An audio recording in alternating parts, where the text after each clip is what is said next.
como ustedes saben, estamos todos muy aclimatados, por llamarlo de alguna manera, con esta fiebre de mundial, ¿sí?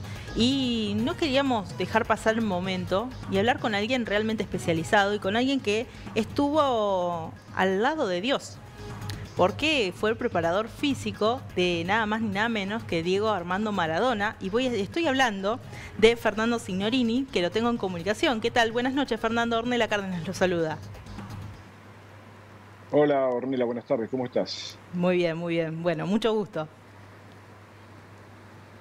Bueno, Encantado. Fernando, bueno, voy a empezar por, yo recién decía, esta fiebre de mundial, ¿sí? Y no puedo no consultarle sobre la crítica que he leído hace unos días atrás sobre este estado en el que llegan todos los equipos, las selecciones a Qatar 2022. Digo, bueno, un poco se está viendo no solamente lo que pasa con el seleccionado de Lionel Scaloni, sino lo que está pasando con España, Francia. Bueno, hoy a la tarde Neymar también. Digo, usted fue muy crítico sobre esto. Después voy a ir para el otro lado porque me interesa también, pero la idea es ampliar esto que usted criticó o mencionó días pasados.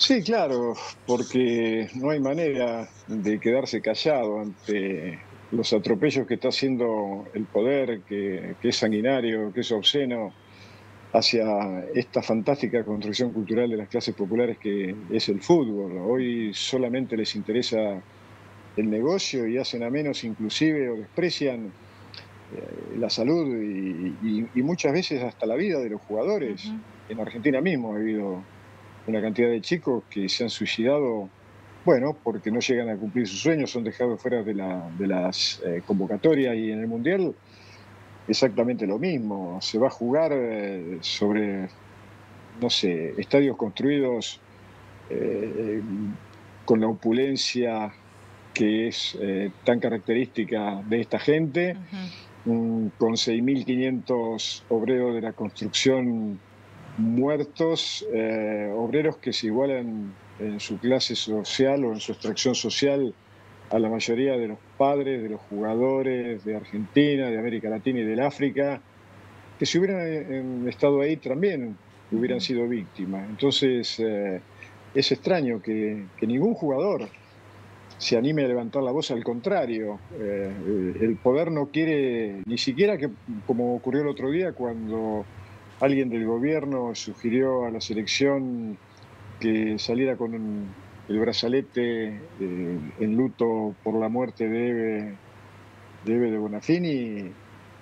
No, el poder dijo que no, y ellos dijeron, entonces aceptaron, y siguen siendo entonces corderos de un rebaño que el poder maneja a su antojo, con tanta perversidad, y que son realmente sanguinarios y respetuosos con la esencia misma del fútbol, que nació con la idea no solo de mejorarnos como deportistas o mejorar nuestra salud, sino también de contribuir a formar en nosotros el mejor individuo posible para una sociedad que a lo mejor merece un cambio en el paradigma y no seguir pensando que el tener es más importante que el ser, que hay que ganar de cualquier manera, aunque sea con trampa, porque si hay que jugar con trampa, hay que vivir con trampa. Entonces no nos quejemos de la violencia de género, no nos quejemos de la corrupción, Claro. no nos quejemos de los chicos, tantos chicos muertos, 7.2 de mortalidad infantil por cada 1.000 chicos nacidos vivos que tiene el país. Entonces a mí me quieren convencer de que no, bueno, pero como dijo la ministra de Trabajo, que no sé cómo nadie la obligó todavía a renunciar,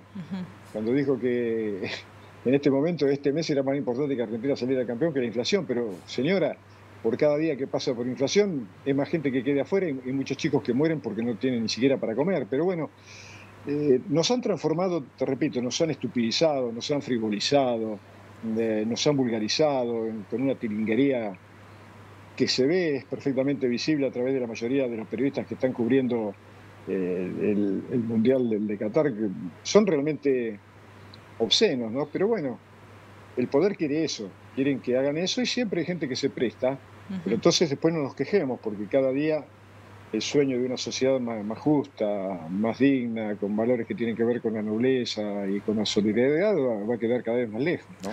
Bien, bueno, Fernando, escuchándolo un poco, se me surgen muchísimas preguntas, lógicamente, pero los tiempos de TV son bastante tiranos. No yendo a la parte humana, ¿sí? Y vamos a la parte deportiva, de fútbol, digo, en todo esto que enumeró y en la pregunta de base que hice yo, digo, ¿cuánto perjudica este sistema de arbitraje, lo que es el VAR, ¿no? ¿Cuánto perjudica y en las condiciones en las que se encuentran los jugadores? Bueno, por eso es otra estupidez, está matando al fútbol, está matando su esencia, porque el otro día, entre tantos errores u horrores, ridiculeces de este mamarracho que han inventado, hay un gol anulado por la clavícula adelantada, ¿no? Y además es contradictorio al reglamento. ¿Por qué? Porque, por ejemplo, para que sea gol, la pelota tiene que ingresar toda en el arco. Para que sea un lateral o córner tiene que salir totalmente fuera de la línea. Sin embargo, si vos tenés el dedo o sos más narigón que el otro está en la misma línea, entonces es fuera de juego porque tenés la nariz más larga. No, tiene que ser todo el cuerpo. El cuerpo viene a ser la pelota. Claro. Sin embargo, no sé quiénes son los que en definitiva destilan estas cosas que son realmente... son risibles por un lado, pero que son preocupantes porque, te repito, además se para el juego 5 o 6 minutos, después vuelven, que lo ven, que no lo ven, en algunos partidos sí, en otros no.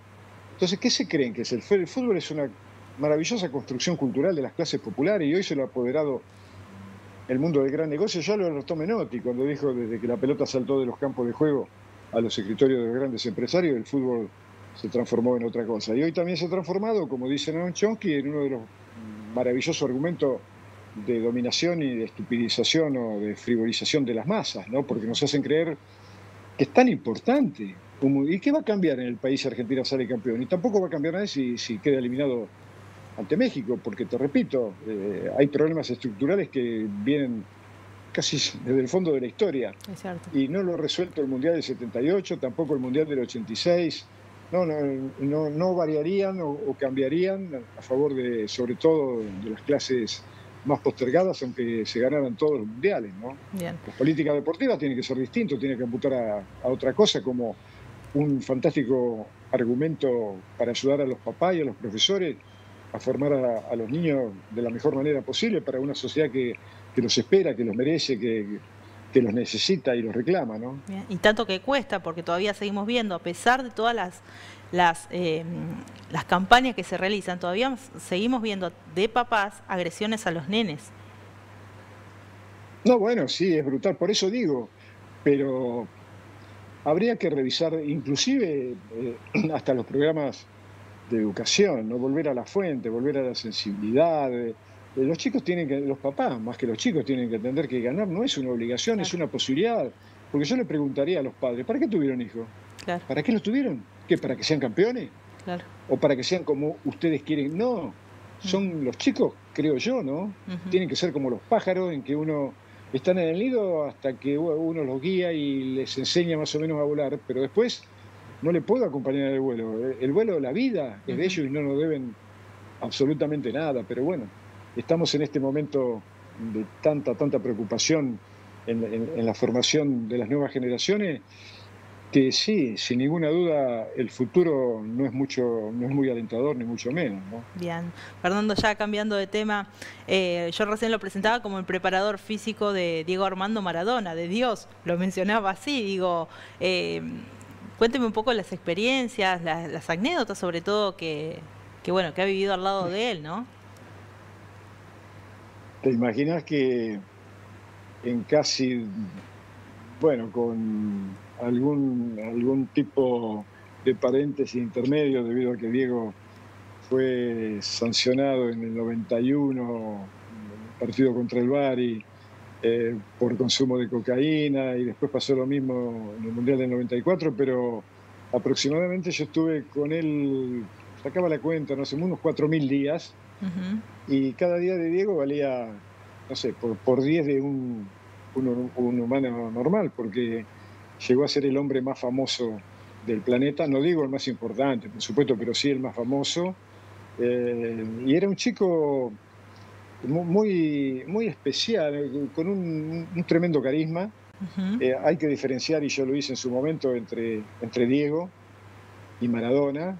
Pero Diego era, yo lo conocí cuando tenía apenas 22 años, y era un pícaro, era atorrante, pero de enorme ternura en el trato con su familia, con sus amistades, además de un jugador de PlayStation, un jugador espectacular que no nació para ser explicado, Ujú. salvo que uno sea muy vanidoso, ¿no? O muy estúpido y se cree que puede tener palabras para explicar lo inexplicable. Claro. Nació para ser admirado, como Messi, como tantos otros jugadores, y no solamente de fútbol, sino de otros deportes, pero con él había, había momentos que se transformaban en anécdotas prácticamente todos los días, porque siempre se generaban y algunas cosas increíbles, hasta el hecho de que un enfermero en Nápoli, cuando yo lo acompañé al segundo policlínico a hacerse un análisis de sangre, y después el tipo llevó el tubito de sangre y la puso al lado de la imagen de San Gennaro,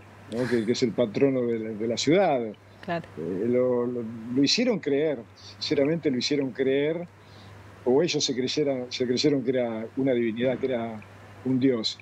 Y era solamente un chico de extracción social muy humilde, Ujú. que jugaba como pocos al fútbol y que lo único que quería era, a través de ese talento, cambiarle la suerte a su familia y a él mismo, porque habían padecido lo indecible por culpa de la perversidad del sistema que todavía no ha reaccionado y esa gente sigue viviendo. Ayer mismo estuve en el playón de la Villa 31, Ujú. me invitaron a dar una charla para los chicos de ahí y vos ves que nada ha cambiado, ¿no? Claro. Esos chicos que cuando están en esos lugares son despreciados por buena parte de la sociedad, son ignorados. Ahora, claro, después si vuelven con una copa, los pasean por las avenidas de Buenos Aires, tiran papelitos y hasta los llevan al balcón de la Casa de Gobierno, Claro. en una clara instrumentalización, porque cuando están en esos lugares no va ningún presidente a ofrecerle ninguna ayuda, ni ningún Ujú. papa a invitarlo al Vaticano, pero así son de instrumentalizados. Entonces yo no quiero formar parte de ese perverso rebaño que el poder maneja a su antojo, ¿no? Fernando, para ir cerrando, lo llevo otra vez a Qatar y me gustaría que haga un análisis breve de cómo ve el equipo argentino, cómo lo ve a Messi, sobre todo, que recién lo mencionó, y el que por estas últimas horas algo de preocupación nos generó por un malestar, si no tengo, no entendí mal, que se presentó en la última práctica. Sí, aparentemente está haciendo trabajo diferenciado Ujú. y si es así es porque algo le pasa, ¿no? Más allá de la preocupación a nivel emocional de la derrota inesperada. Pero no vi el partido, no vi el partido ante Arabia Saudita porque, sinceramente, era muy temprano, ¿eh? Y levantarme para ver Argentina contra Arabia Saudita cuando después lo repiten 4.000 millones de veces no tenía sentido. Es más, me levanté pensando que había ganado por goleada porque me despertaron los gritos a cada rato y yo creo que había contado 4 o 5 y después cuando me levanto y veo en el teléfono, antes de prender la televisión, resulta que había perdido. A todos nos pasó lo mismo, a todos nos pasó lo mismo, hemos gritado goles de más.